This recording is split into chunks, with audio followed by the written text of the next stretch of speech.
Bonsoir à tous, bienvenue sur Label TV, la plus panafricaine des télévisions, votre émission du lundi, Gen Sport. Il est exactement 21h10 à Bikonom et 20h30 à 20h10 plutôt à Boaké. Sur le plateau, Mermoz, bonsoir. Bonsoir. Monsieur Bono. Bonsoir. Vous êtes déjà un habitué. Oui, on va dire ça. Ok, donc comme vous l'avez constaté, nous sommes à 3 ce soir. On va essayer de vous donner les informations sportives qui se sont passées la semaine passée et le week-end passé. Bon, je ne vais pas vous parler du sommaire. Le sommaire, il y a le tableau des rencontres du CHAN. On avance petit à petit vers le CHAN maintenant, le CHAN qui va se dérouler au Maroc. Pour en parler, on va en parler avec Rodney Rono. Et puis, comme on l'avait si bien dit, on parlera chaque lundi, on aura un groupe, le groupe où résident les équipes nationales africaines pour la prochaine Coupe du Monde en Russie 2018. Donc, pour commencer, Rodney Rono, tableau des rencontres, on aura le tableau des rencontres du CHAN 2018 au Maroc. Vous allez nous commenter ces tableaux.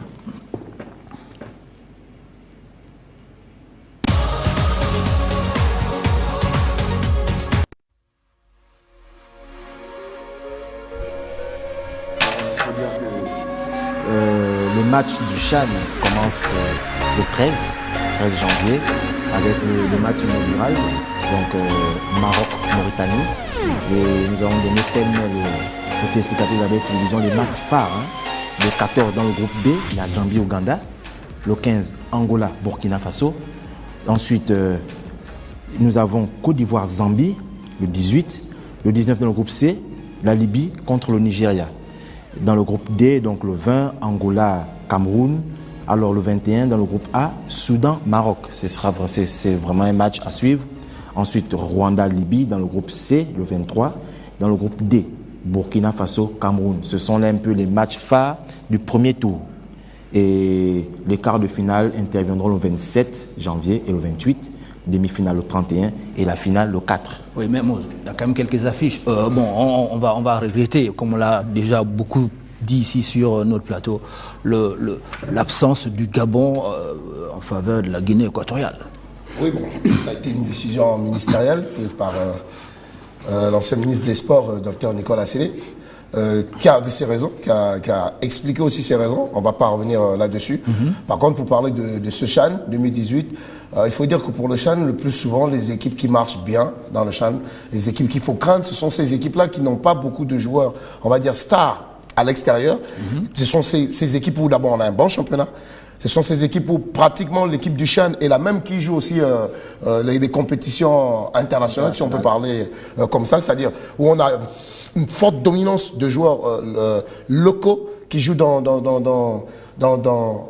les équipes, c'est-à-dire des équipes comme le Soudan, la Mauritanie, l'Ouganda. Ce sont ces genres de pays qui ont tendance à tenir la dragée haute dans ce genre de compétition. Maintenant, il y a aussi ces pays où on a cette bonne culture de football. Même s'il y a des joueurs étrangers, on a ce championnat qui tourne bien. Là, je parle par exemple des équipes australes. Un peu une équipe comme par exemple la Zambie. Vous avez un championnat qui tourne. On sait que toute l'Afrique australe et l'Afrique de l'Est ont des championnats bien structurés qui tournent à plein régime. Et il y a nos éternels, on va dire, favoris à toutes les compétitions, nos amis maghrébins qui sont toujours là et qui tiennent la dragée haute. Et on va dire que pour ce CHAN, c'est sûr que le Maroc fera office un peu de favori puisque ça se joue à domicile. Et elle aura sûrement à cœur de vouloir déjà prendre cette édition. Mais attention, il y aura de grosses surprises, je suppose. Oui, mais Mermoz vient de le dire. Est-ce qu'il suffit d'organiser pour gagner? C'est vrai qu'il a développé quand même que ce sont des pays qui ont de très bons championnats. Si, effectivement. C'est vrai, le Maroc a été repêché, on va dire ainsi, mais c'est des pays qui ont une très belle culture de football, des pays qui savent se vendre.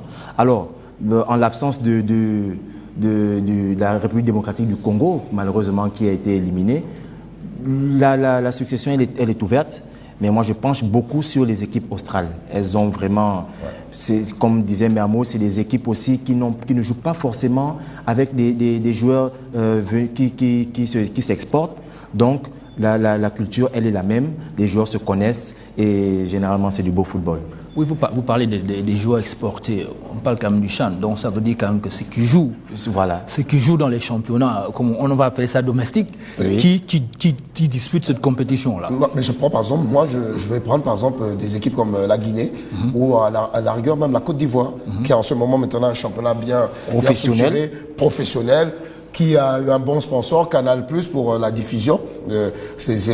Il faut le dire. Donc c'est pour vous dire que là-bas, on a à cœur de se montrer. Et je crois que toutes ces nouvelles stars de ce championnat de Côte d'Ivoire auront à cœur de vouloir briller dans cette équipe locale de Côte d'Ivoire pour pouvoir essayer de rejoindre un peu ceux-là qui ont fait les beaux jours du football ivoirien au niveau de l'Europe. Donc il faudra avoir un œil pour, par exemple, l'Afrique de l'Ouest pour une équipe comme la Côte d'Ivoire, même si on sait que quand on parle de l'équipe de Côte d'Ivoire, tous les joueurs, les 23 sont pratiquement des expatriés, comme on les appelle. Par contre, pour cette équipe locale de Côte d'Ivoire, vu le niveau maintenant qu'a pris le championnat ivoirien, on peut avoir aussi une belle équipe de ce côté-là. Oui. Moi, Jérôme, j'ai un petit coup de cœur, c'était l'Afrique du Sud qui a un très bon championnat. Très très bon. Mais malheureusement, bon, excusez-moi, je compare un peu l'Afrique du Sud au championnat anglais.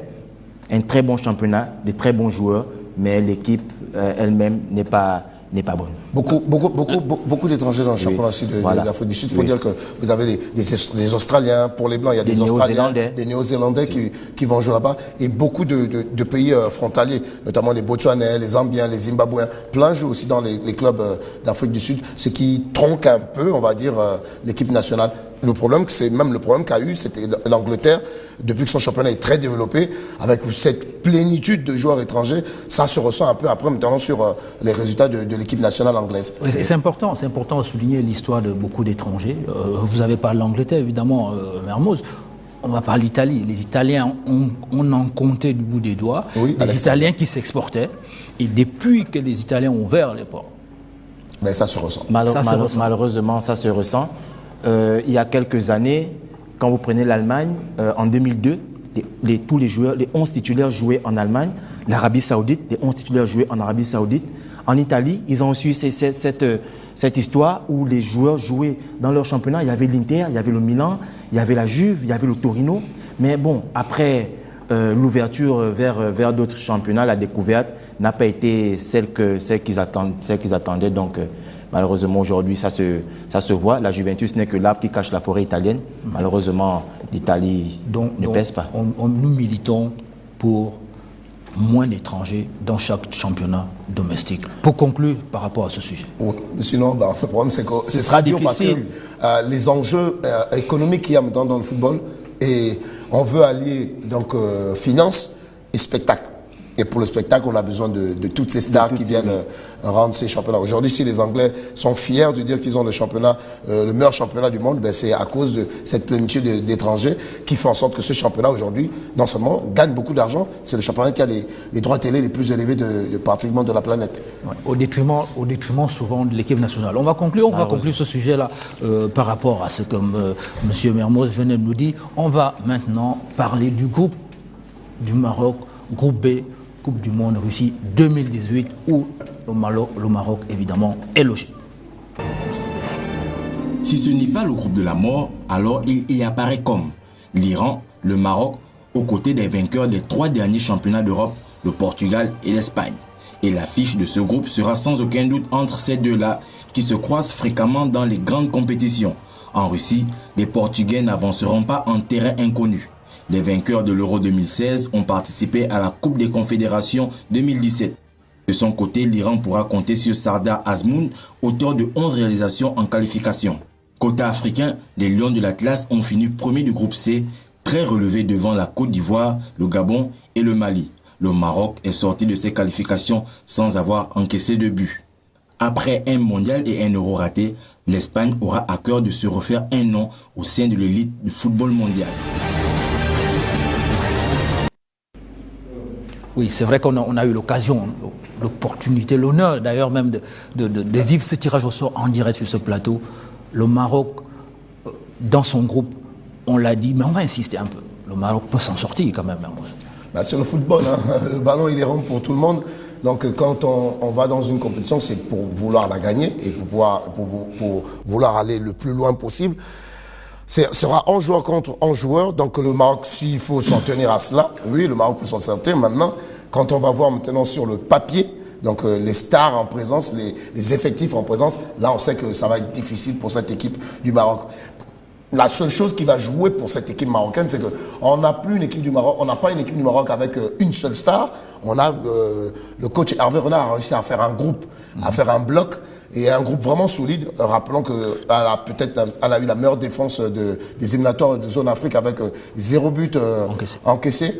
C'est vrai qu'on dirait que peut-être nos attaquants les africains, gabonais n'étaient pas en verve, que ce soit aussi du côté de la Côte d'Ivoire, ça piétinait, que le Mali est en reconstruction, et que là en face il y aura maintenant des Cristiano Ronaldo, il y aura des Morata, des Iniesta. C'est vrai que c'est autre chose, mais disons qu'on a pu voir certaines surprises dans cette Coupe du Monde, et la Coupe du Monde reste la Coupe du Monde. Tout se joue sur un match. En Coupe du Monde, chaque match est une finale.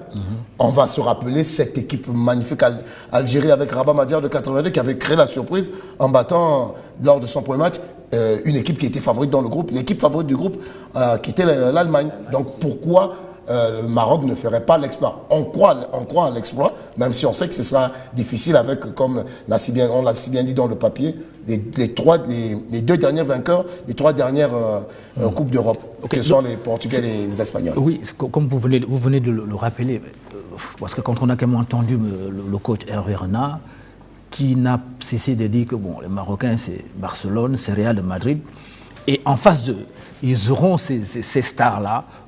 Oui, ils ont beau être joueurs de l'équipe nationale du Maroc, ils ont été aussi, ou ils sont aussi supporters d'un de ces clubs. Est-ce que ça ne peut pas jouer, monsieur? Il faut qu'on arrête avec ces rêveries. On va sur le terrain parce qu'il y a Cristiano Ronaldo. Non, Cristiano Ronaldo, c'est un joueur comme tout autre.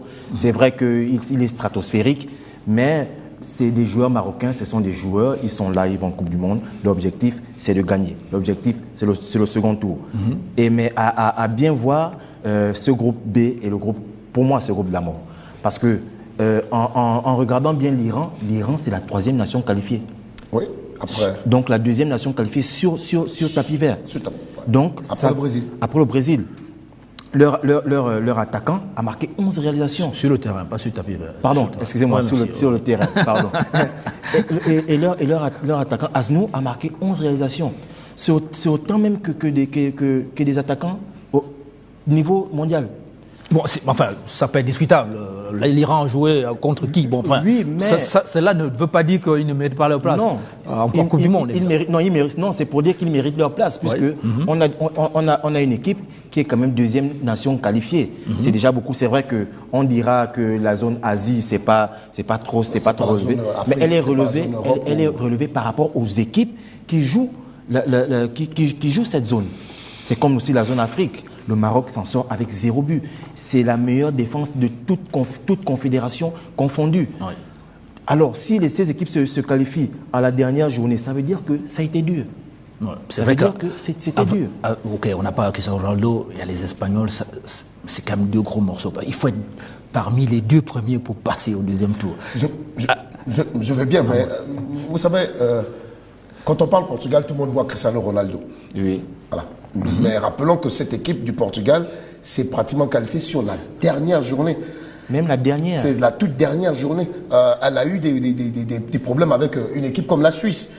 C'est vrai que ça reste le Portugal parce qu'on a Cristiano Ronaldo, mais attention, ce Cristiano Ronaldo, comme on dit chez nous Africains, un seul doigt ne lave pas le visage, la figure. Donc moi je dis que si le Maroc reste concentré, reste au même niveau qu'elle a fait ses éliminatoires, parce qu'il y a éliminatoires et compétition, si elle reste aussi compétitive qu'elle a été pendant les éliminatoires, moi je vois le Maroc qui peut faire par exemple une surprise avec une équipe comme le Portugal notamment, et pourquoi pas maintenant essayer d'aller tirer son épingle du jeu face à une équipe comme l'Iran qui est plutôt un outsider dans le groupe, tout comme le Maroc, et essayer de grappiller cette 2e place au détriment d'une équipe comme le Portugal. Je tiens à rappeler que même le Portugal, champion d'Europe, s'était qualifié pour le second tour de l'Euro en terminant 3e, grâce à la nouvelle formule. Si on était dans l'ancienne formule, ce Portugal serait éliminé dès le premier tour de son Euro. Jérôme, je voudrais ajouter même que le Maroc a ses chances, parce que ce que Hervé Renard dit, c'est que les individualités du Maroc sont devenues le collectif. Mais malheureusement, au Portugal, c'est le contraire. Au Portugal, il y a une dépendance. Vous verrez que si le Portugal est mené, eh bien, toutes les balles iront chez Cristiano Ronaldo. Alors, à ce moment, le jeu, il est déséquilibré et ça va dans tous les sens. Et le Maroc peut en profiter. Oui, ça veut tout simplement dire que, comme vous l'avez si bien dit, oui, c'est le groupe de la mort, mais tout le monde peut aller au deuxième. Mais tout le monde peut sortir de ce groupe. C'est très important. C'est ce qu'on va retenir par rapport à ce groupe. Là où on a logé le Maroc au tirage au sort, ben, le Maroc, je crois qu'en battant, quelqu'un le disait encore cette semaine, pour gagner une Coupe du Monde, je crois qu'il faut battre les meilleurs. Donc, il n'y a pas une autre façon de soulever un jour le trophée ou de passer au deuxième tour il suffit de gagner l'un ou l'autre match et d'aller au second tour. Alors, vous le savez si bien, on va partir à la Coupe du Monde des clubs. La Coupe du Monde des clubs de football qui s'est jouée aux Émirats Arabes Unis, où on avait un représentant, tout le monde le sait, le champion d'Afrique, qui a gagné la finale de la Champions League, dont le Wydad de Casablanca. Et ici, on va d'abord vous montrer la finale de cette Coupe du Monde des clubs qui opposait le Real de Madrid à Grêmio du Brésil. Mermoz, pour ça. Deux matchs, demi-finale et finale, ça n'a pas été facile. Vous me direz aussi que ce sont les champions qui se sont retrouvés là. C'est 1-2 en demi-finale, je pense, et 1-0 en finale. Donc ça une compétition assez relevée. Mais le Real gagne, c'est quoi? C'est la deuxième fois d'affilée? La deuxième fois consécutive. La troisième fois. Et il retrouve Barcelone. Bon, c'est des équipes qui courent après les records. Alors le Real Madrid, bon, c'est vrai, le premier match, c'est vraiment sur des individualités. Cristiano Ronaldo, Gareth Bale. C'est vraiment les stars qui se sont démontrés. Et pour une fois, Cristiano Ronaldo ne sort pas meilleur joueur d'un tournoi. C'est Luka Modric qui sort meilleur joueur du tournoi, mais Ronaldo sort meilleur buteur. Ça reste quand même, tous ces trophées restent dans la Maison Blanche. Ça reste dans la Maison Blanche. Il faut féliciter le Real, il faut féliciter Zinedine Zidane, qui a pris cette équipe en charge. Ça fait 8 trophées en 2 ans. C'est déjà historique, bien. C'est historique. Ouais. C'est historique. Et contre ces équipes qui ont quand même un style de jeu assez rapide, qui bouscule beaucoup, le Grêmio a bousculé le Real. C'est vrai que le Real était très emprunté, mais c'est le réalisme, c'est comme Mermoz disait, c'est l'expérience qui a joué. L'expérience de votre compétition. Pour cette Coupe du Monde, il y a beaucoup qui demandent que cette Coupe du Monde soit un peu plus élargie et relevée. Le problème, c'est le timing. Le timing compte au calendrier international. Vous voyez ça, quand on va en Coupe du Monde des clubs, par exemple, pour l'équipe vainqueur comme le Real, qui a gagné la Ligue des Champions, on se retrouve après avoir des matchs de retard, même au niveau du championnat local. Donc, on n'arrive pas encore à trouver une bonne date pour qu'aller faire une véritable Coupe du Monde des clubs, parce que là on dit ça donne un peu la part belle aux vainqueurs de la Ligue des Champions, puisque ce vainqueur ne rentre en lice qu'en demi-finale, alors que tous les autres ont d'abord des matchs de qualif de barrage à jouer, un tour préliminaire avant d'arriver dans le dernier carré. Ok, le Real qui remporte encore ce trophée. On va quand même parler de voilà, c'est l'équipe, ce champion d'Afrique qui a représenté l'Afrique à cette compétition. Le Wydad Casablanca, j'ai pas envie de dire dur apprentissage quand même. Dur apprentissage, mais bon apprentissage. C'est vrai, le Wydad est allé, c'est 2 défaites en 2 matchs, mais pour ma part, pour avoir suivi les matchs, pour avoir regardé un peu comment le Wydad joue, c'est une équipe qui joue très bien. Bon, moi, vraiment, elle me plaît quand je vois jouer cette équipe du Wydad de la Nation. Malheureusement, c'est 2 défaites à l'arrivée. Mais le premier match, c'est vrai, il y a eu des occasions, c'était aux prolongations. Mais le deuxième match, elle a tenu la dragée haute au Red Diamond du Japon. Sans être sûr de repartir l'année prochaine, le Wydad disait quand même avant de partir qu'on a envie de faire mieux que ceux qui sont arrivés en finale. C'était le TP Mazembe, je pense. Oui. Les déclarations quand même, c'était ça. Donc, c'est le TP Mazembe qui est arrivé en finale. Il n'y avait pas plus. Oui, la seule équipe africaine jusqu'à ce jour qui est arrivée en finale. Ce grand TP Mazembe c'était le grand TP Mazembe avec le gros effectif, avec deux superbes joueurs, les deux trésors. Oui. Il y avait Trésor Poutou et Trésor Loaloa. Donc c'était vraiment un superbe Mazembe. Et pour arriver justement en finale de cette compétition face au vainqueur, parce que le plus souvent on ne se trompe jamais, le vainqueur de la Ligue des Champions généralement arrive en finale, et on a surpris, c'est toujours quelle est cette équipe-là qui va affronter le vainqueur de la Ligue des Champions. Rappelons que on a déjà eu des cas où le vainqueur de la Ligue des Champions a perdu cette finale. En 2006, Barcelone avait perdu. Barcelone qui avait perdu en 2006. Je me rappelle à l'époque, Rai, quand il jouait à Sao Paulo avant d'aller au Paris Saint-Germain, avait gagné cette Coupe du Monde des clubs en battant le vainqueur de la Ligue des Champions. Et c'est pour vous dire que souvent il y a du niveau. Même le niveau a été relevé parce qu'on a ajouté les vainqueurs maintenant des autres confédérations, puisque rappelons qu'avant ça s'appelait juste la Coupe Interclub avec on appelait ça même la Toyota Coupe avec un sponsor. Excusez-moi, on avait cité le nom avec un sponsor. Et c'était juste le vainqueur de la Copa Libertadores contre le vainqueur de la Ligue des Champions. Maintenant, on a associé tous les vainqueurs. On va regarder évidemment le Wydad Casablanca, l'élément que va nous proposer la rédaction. Comme on a pu le voir, évidemment, on l'avait déjà dit, le Wydad Casablanca n'a pas été ridicule. Donc, on félicite le Wydad Casablanca pour sa participation. Ils ont mouillé le maillot, j'ai envie de dire des choses comme ça. On leur souhaite de revenir, ou de repartir plutôt, pour la prochaine Coupe du Monde des clubs. On va passer maintenant, comme vous le savez tous, le Gabon organise la Coupe, la CAN de handball au mois de janvier. Donc c'est le 17 janvier. Oui, 17 janvier. Et ce week-end, évidemment, cette équipe nationale des Panthères du Gabon, version handball, joue un match amical contre Libreville Handball. Libreville Handball, Panthères du Gabon. Le sujet avec la rédaction. Victoire difficile pour les hommes de Jackson Richardson. Les Panthères du Gabon sont venus à bout d'une coriace équipe de Libreville Handball. Bien présent en début de rencontre, le Gabon mène rapidement jusqu'à atteindre 4 buts d'écart. Toutefois, les joueurs de l'Estuaire ne se laissent pourtant pas dominer et répondent tant bien que mal au duel proposé par l'hôte de la prochaine Coupe d'Afrique des Nations. Et à la pause, les Rouges ne sont menés que de 4 buts, 15-11 en faveur du Gabon. Au retour des vestiaires, les Panthères acculent leurs adversaires. Comme en première période, elles prennent le contrôle du ballon. Leur avance de 4 buts croît même jusqu'à 9. Les hommes de Georges Tsami Koumba ne se laissent pas faire et réagissent. But par but, ils finissent par remonter au score. Une période qui coïncide avec le passage à vide des Panthères du Gabon. Malgré le sursaut d'orgueil, Libreville Handball ne recolle pas au score et s'incline 28-21. On a besoin de ça pour travailler. Ils ont fait une belle prestation. Ils ont fait exactement ce qu'on attendait, c'est-à-dire de l'engagement, de l'envie.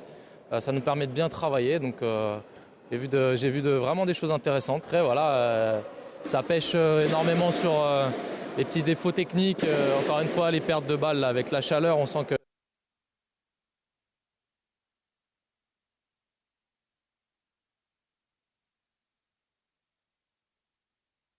oui, évidemment, Monsieur Vono, c'est vous qui étiez notre envoyé spécial, je préfère dire les choses comme ça, sur place.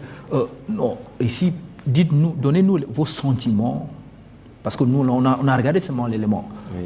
Que pensez-vous? Évidemment, oui, on se rend compte que c'est un match amical, c'est une préparation, mais à ce niveau-ci, qu'est-ce qu'on peut dire de l'équipe des Panthères du Gabon version handball?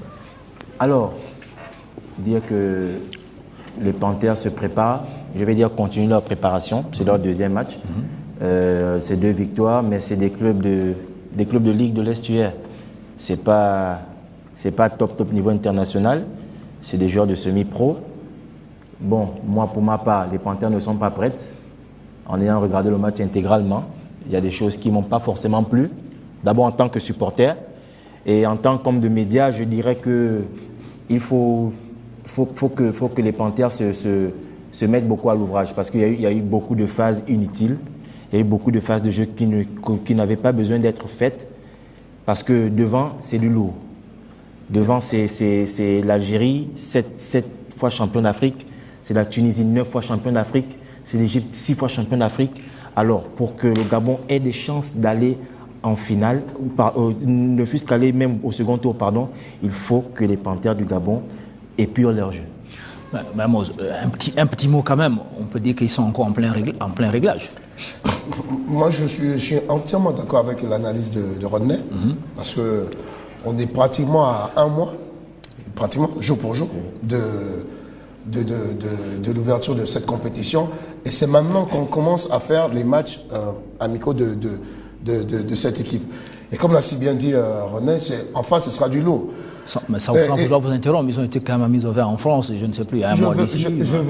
Je veux bien la mise au vert en France, mais on a l'impression qu'il n'y a pas encore ce gros travail qui doit être fait en amont, parce que là maintenant, je le répète, nous sommes à un mois de la compétition, ça va aller très vite. On est qualifié parce qu'on est pays organisateur, alors que les autres viennent avec des qualifs et des éliminatoires dans les bras, si on peut parler comme ça, et dans les jambes. Donc ça va être plutôt difficile pour nous. Maintenant, c'est vrai qu'on dit qu'on a cet avantage de jouer à domicile, l'appui du public qui peut faire en sorte que les mecs se transcendent.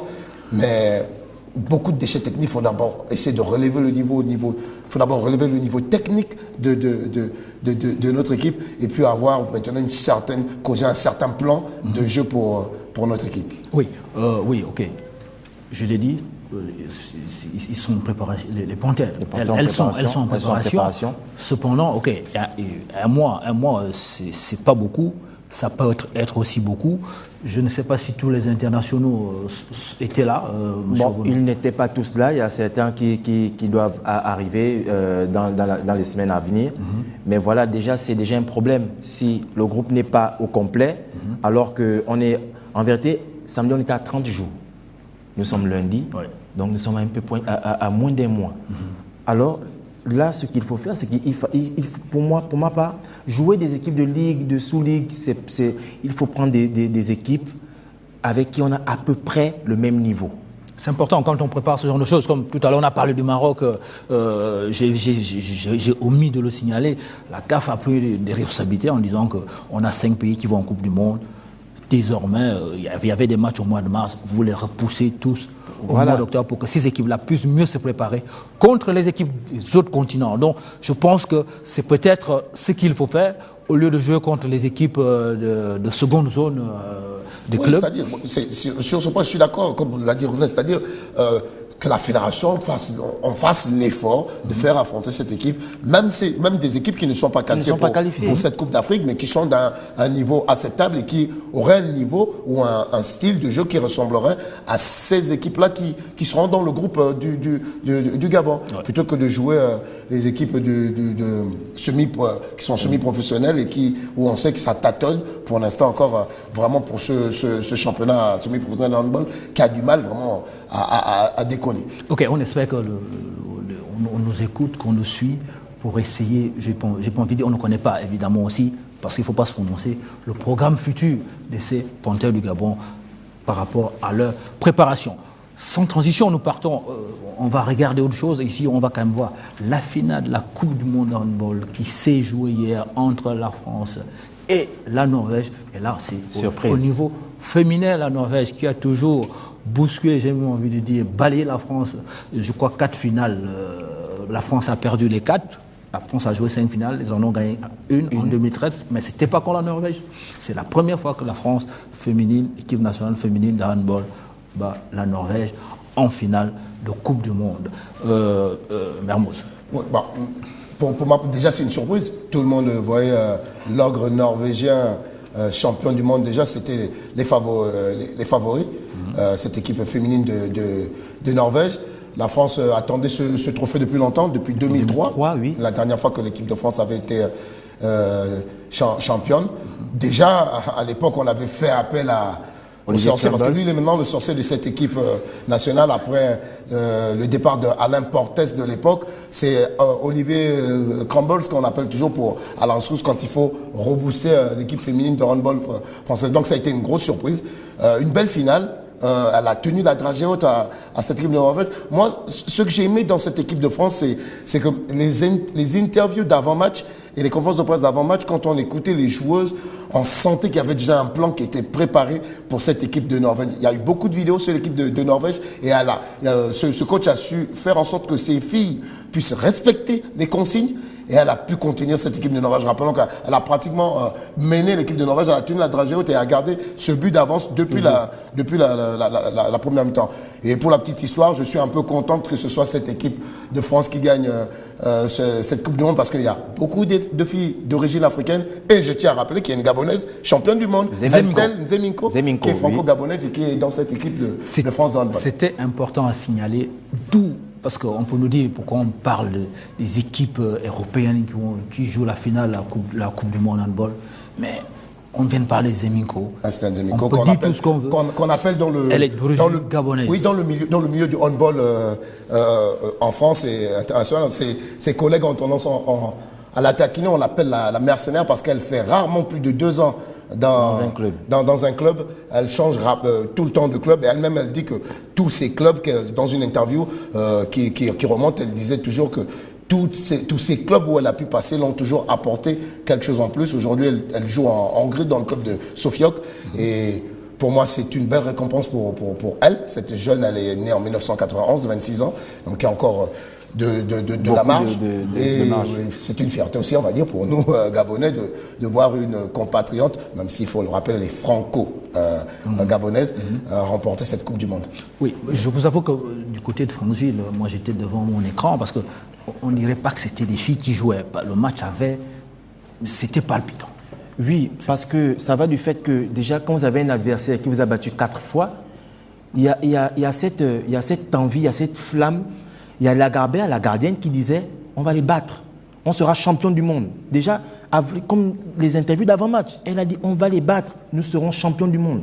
Et dans leur façon de jouer, dans leur façon d'être, dans la combativité, on sentait qu'elles en voulaient plus. Moi, je tiens vraiment à tirer un chapeau bas à Estelle Nzeminko, à Alison Pinault, parce que ce sont des filles qui ont quand même galéré. Cette équipe de France-là a quand même galéré depuis 2003 jusqu'à maintenant. C'était des finales perdues. Les Jeux Olympiques, c'était une 2e place. Elles étaient contentes, mais il fallait cet escalier-là, cette échelle qui devait faire de l'équipe féminine de handball une grande nation européenne. Et rappelons que cette même année, les garçons ont gagné, les costauds, ils ont gagné. C'est des légendes. 6e titre mondial.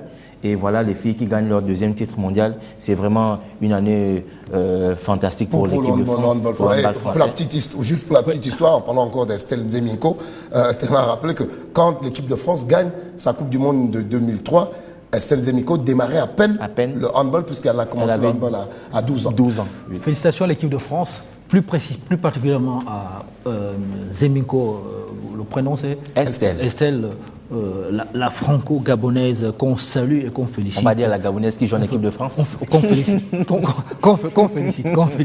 Oui, on va revenir sur il y a 2 semaines, il y a 2 lundis, on avait parlé du Paris Saint-Germain. On avait un peu parlé du Paris Saint-Germain après leur match contre Strasbourg. Oui. Et après ce match-là, ils sont allés jouer contre le Bayern. On va voir les images et puis on va commenter la prestation des Parisiens après ce match.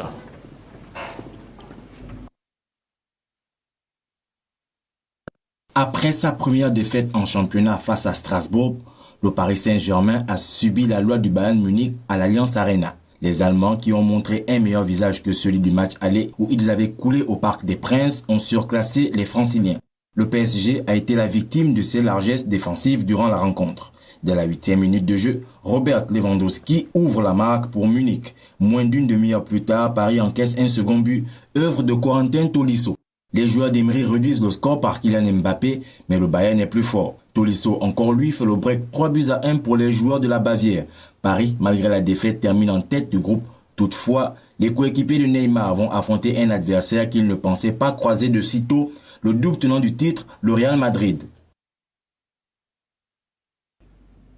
Oui, Mermoz, après le match aller contre le Bayern de Munich, où Paris a gagné, je ne sais plus, 3-0. Tout le monde voyait déjà Paris soulever le trophée. Après ce match-là, est-ce que les gens, vous, est-ce que vous n'avez pas changé d'avis ou ça peut être mitigé, sans vouloir dire que vous avez dit que Paris allait soulever le trophée, évidemment?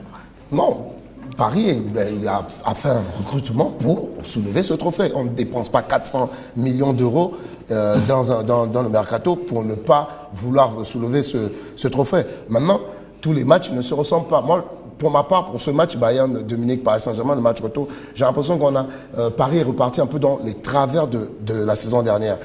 On a mis 4-0 au Barça au match aller, ça c'était les Parisiens.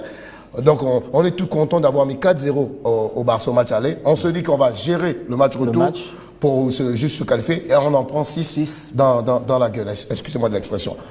C'est un peu la même chose. On a gagné 3-0. On sait que pour la première place, c'est le goal average particulier. On veut gérer maintenant ce match en oubliant qu'on ne gère pas un match contre une grosse équipe. On gère ça peut-être, je mets 4-0 à Strasbourg pour ne pas insulter les Strasbourgeois ou bien Lorient 4-0. Après, au match retour, moi, le Grand Paris Saint-Germain, je peux essayer de gérer Lorient. Mais on ne gère pas le Real Madrid, on ne gère pas Barcelone, on ne gère pas le Bayern, on ne gère pas Chelsea, on ne gère pas les gros cylindrés. Et ça, c'est un peu le petit bémol que je fais à Unai Emery, qui a tendance à ne peut-être n'a pas les mots justes pour pouvoir galvaniser ces hommes pour leur dire que tous les matchs, surtout contre les grosses équipes, doivent se jouer avec une très forte intensité. Et après la défaite à Strasbourg, je pense que ça trottait un peu dans leur tête là. Oui, quand même.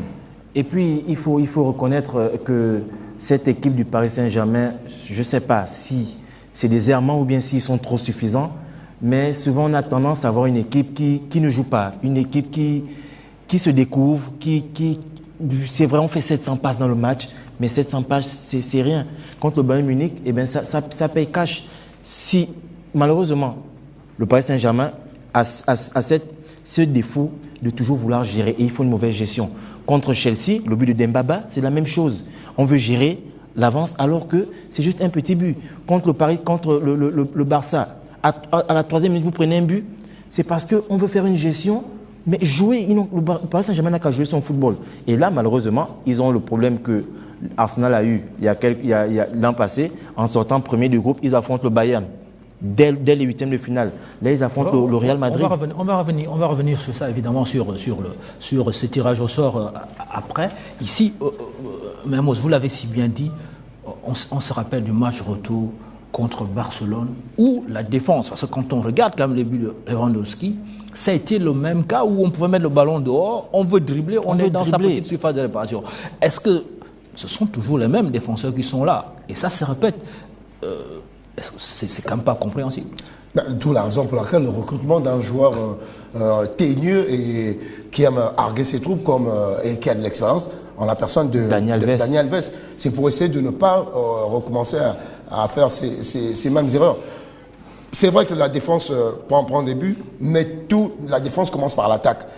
Moi, je vois que ce milieu de terrain parisien, quand on a à un moment, cette équipe de Paris, quand elle se voit très belle, a tendance à jouer avec une certaine suffisance qui fait en sorte qu'on lâche les matchs, on lâche cette bataille du milieu de terrain qui fait qu'après, la défense se retrouve à subir tout le match. Et quand on subit un match, je dis bien quand on subit un match contre de gros cylindrés, attention, ça peut aller très vite. Ils l'ont vu l'année dernière avec la fameuse remontada. Là, ils l'ont vu, c'est presque une remontada que le Bayern leur a infligé encore.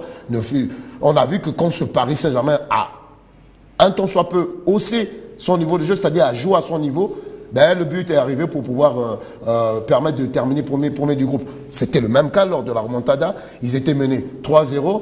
À un moment, ils se sont dit attention. Ils ont levé un peu le niveau de jeu. Et voilà, on a eu le 3-1. Et après, on retombe encore dans les travers pour s'en prendre encore 3 dans les dents. Donc, il faudra faire attention parce que là, c'est vrai qu'elle a maintenant cet avantage de jouer le match aller à l'extérieur et de recevoir au match retour. C'est un peu l'avantage qu'a cette équipe du Paris Saint-Germain pour cette saison. Maintenant, comme on dit, wait and see. Évidemment. Moi, je pense qu'à ces niveaux-là, contre ce genre d'équipe, ici, on va parler du tirage au sort, parce que malheureusement, je dis bien malheureusement, cette défaite a fait en sorte que le Paris Saint-Germain, finalement, tombe. C'était pas prévu. On va regarder le tirage au sort contre une grosse cylindrée mondiale. Oui, Rodney. Voilà, alors, comme on le voit, Real Madrid, Paris Saint-Germain, ça tombe trop tôt pour le Paris Saint-Germain ou pour le Real Madrid. Bien sûr. Ça dépend, c'est selon. Et Chelsea-Barcelone. On a Chelsea-Barcelone, Juventus-Tottenham, on a Manchester-Séville. Bon, c'est des matchs. Mais il y a aussi des jolis matchs, Shakhtar Donetsk, AS Roma. C'est des matchs vraiment où c'est de la solidité, c'est du niveau technique. On va insister sur Real Madrid, Paris Saint-Germain. À ce niveau-là. À ce niveau, tout le monde peut gagner. Mais ici, il n'est plus question qu'on reçoit ou on a vu avec Barcelone, on venait de parler de Barcelone l'année passée. Mais c'est pour ça que je répète, avec Barcelone, c'est ce Paris Saint-Germain, rappelons que depuis l'ère qatariste, ce Paris Saint-Germain est toujours en train de terminer deuxième et après se tape de grosses équipes. C'est la première, elle est maintenant première de son groupe. Elle se tape une grosse équipe, mais où elle a cet avantage qu'elle va recevoir, au retour. Et c'est un gros avantage au niveau de la Ligue des Champions. Parce que ça va leur permettre de faire un gros match à Madrid pour essayer, de limiter, la casse à l'aller, mais de faire maintenant un gros match à domicile. Alors que ce Paris, on avait ce Paris, par exemple, pour la remontada de l'année dernière, qui a fait un gros match à domicile, 4-0, et qui s'est dit, maintenant, je peux aller gérer au match retour, et s'est fait surprendre. Alors que là, je crois qu'avec Neymar, avec Dani Alves, avec ce recrutement, je crois qu'on va voir maintenant une équipe de Paris qui va vouloir faire un gros match à Madrid et assurer au niveau du Parc des Princes. Par contre, si on faut parler globalement un peu de ce tirage au sort, alors on a en huitième de finale, pour moi c'est peut-être une des premières fois qu'on a des huitièmes de finale très relevés, parce qu'on a de gros cylindrés qui vont nous quitter dès les huitièmes de finale. On a un Juventus Tottenham, on a un Chelsea Barcelone, un PSG Real. Il y a une grosse cylindrée, il y a une grosse équipe qui va laisser ses dents dès les huitièmes de finale. Ouais, ok. Donc oui, je pense que je ne dis pas tout est dit, presque tout. Ici, Paris Saint-Germain peut se qualifier, parce qu'on ne parle plus de gagner, comme le Real peut se qualifier. C'est 50-50. Le Real a un devoir de gagner parce que Cristiano Ronaldo a parlé. Il a dit Paris Saint-Germain n'a pas d'histoire. Le Paris Saint-Germain sera prenable. Donc il y a cet égo-là. On a parlé aussi de l'équipe nationale de handball française qui n'avait pas d'histoire par rapport à la Norvège. Elle s'est quand même aussi imposée. Donc c'est tout simplement pour dire que c'est 50-50 au stade où nous en sommes. Et nous allons maintenant, on va, comme on dit, un petit pas en arrière. Quand je dis un petit pas en arrière, je vais parler de l'Europa League. Le tirage au sort de l'Europa League, parce que ce qu'il faut se dire aussi, c'est que les troisièmes de chaque groupe là étaient reversés en Europa League. Oui, le Borussia Dortmund, la grande surprise Atlético Madrid qui est reversé. C'est vraiment, ça n'a pas choqué, mais ça a surpris. Il y a Naples. Alors, il y a aussi des belles affiches. Naples-Leipzig, c'est une belle affiche. Il y a OGC Nice, Lokomotiv Moscou, une belle affiche. Borussia Dortmund, Atalanta Bergame, pardon. Et là, généralement, on se dit que ce sont les reversés de la Ligue des Champions qui feront office de favoris pour l'Europa League. Mais on se rend compte qu'en vérité, les équipes d'Europa League aussi jouent très bien. C'est pas parce que c'est le palier en dessous, mais c'est des équipes aussi qui donnent et qui veulent remporter la compétition. Bon, ça c'est souvent vérifié aussi. L'année passée, c'est Manchester United qui a fait. Mais là, on a quand même l'Atlético Madrid. Bon, je veux compter Dortmund, évidemment. Il y a Napoli. Bon, là, c'est juste le 16e. Il y a quand même des grandes équipes. Il y a des grandes équipes. Aujourd'hui, on a tendance à dire que c'est une compétition en dessous de la Champions League, oui. Mais pourtant, c'est quand on regarde, elle est quand même relevée.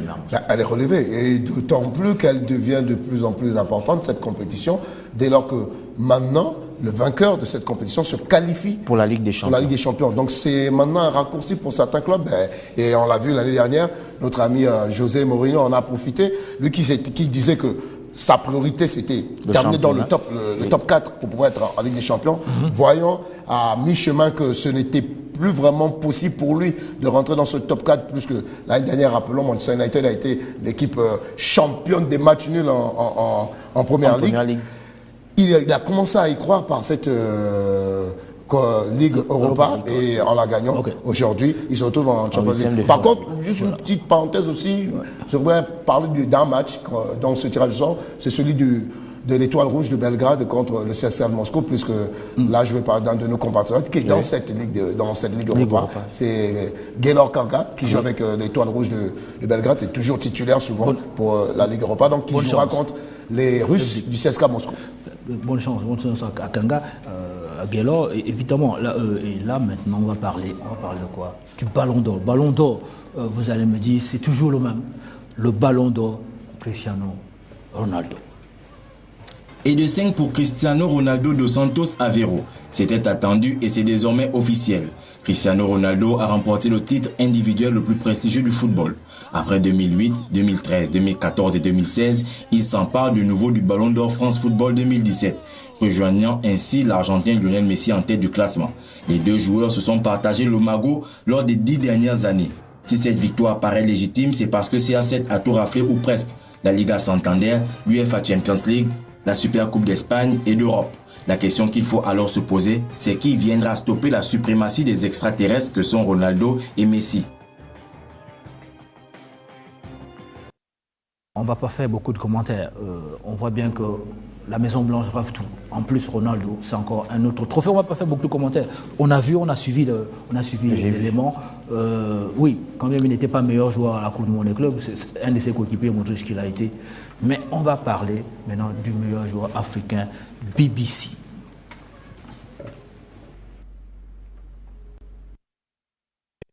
Le meilleur joueur africain de l'année, c'est lui, Mohamed Salah.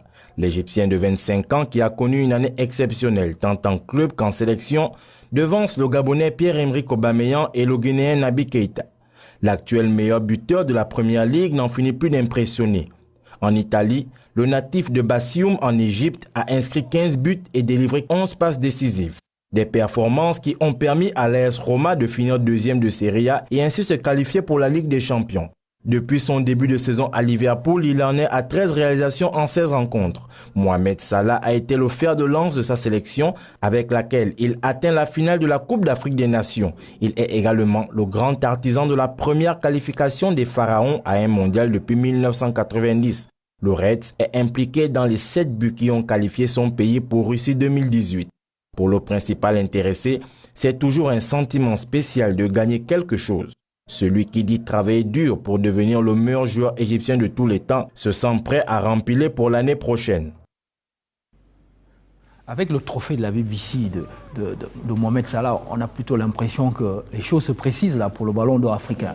Oui, les choses paraissent être déjà claires, mais ce n'est pas tout. C'est vrai que BBC aussi, c'est un trophée vraiment... le trophée BBC, c'est un trophée prestigieux, mais qui ne donne pas forcément la teneur du Ballon d'Or africain, ou bien le CAF Award, on va dire comme ça, pour l'année 2017. Parce qu'Aubameyang, deuxième ou troisième ou premier, il est rentré dans l'histoire de la Bundesliga. Meilleur buteur. Est une partie de la FIFA. Rappelons que pour le Ballon d'Or, France Football, même s'il n'est plus Ballon d'Or FIFA, mais qui est très lié par rapport à la FIFA, le meilleur joueur africain dans le classement, c'est Pierre-Emerick Aubameyang qui est sorti devant Sadio Mané et Mohamed Salah. Donc, je dirais pour l'instant c'est kiff-kiff, même si c'est vrai, il y a un léger avantage pour Mohamed Salah parce que la Coupe d'Afrique est passée par là. Aubameyang et le Gabon se font éliminer au premier tour alors que Salah va jusqu'à la finale, même s'il la perd. Et il y a justement aussi ce fait qu'il ait pris ses responsabilités en marquant ce penalty qui qualifie aussi l'Égypte. Et il a été fer de lance vraiment de l'Égypte pour la Coupe du Monde. Okay. C'est peut-être là où ça pourrait faire pencher la balance. C'est cette épée de Damoclès qui est sur la tête d'Aubameyang, cette qualification pour le mondial. Donc, laissons ceux qui ont voté, ils vont nous le faire découvrir au mois de janvier. Je pense que c'est le 4 janvier. Le 4 janvier oui. Où on saura qui aura le Ballon d'Or africain. C'est sur cet élément de Pierre-Emerick Aubameyang, Mohamed Salah et Cristiano Ronaldo, parce que ce sont évidemment des trophées individuels. Oui. On a terminé notre émission par les trophées individuels. Je vais remercier Mermoz avec notre partenaire Télé Africa. Mermoz, encore merci d'être venu. Vous êtes déjà quand même un habitué de l'émission. C'est un plaisir. Monsieur Ogono, vous prenez vos marques. Vous avez la cravate ce soir. C'est un plaisir. C'est important. Merci aussi et merci pour ces éclairages parce qu'on nous suit partout maintenant avec... Alors, il faut annoncer que la belle télévision est déjà sur Satcom. On est visible au Gabon. Alors, pour les adeptes et les fans de sport, Gen Sport est là pour vous. Chaque lundi, 21h, heure de Libreville, 21h, heure de Burkina Faso. C'est très, très, très, très important.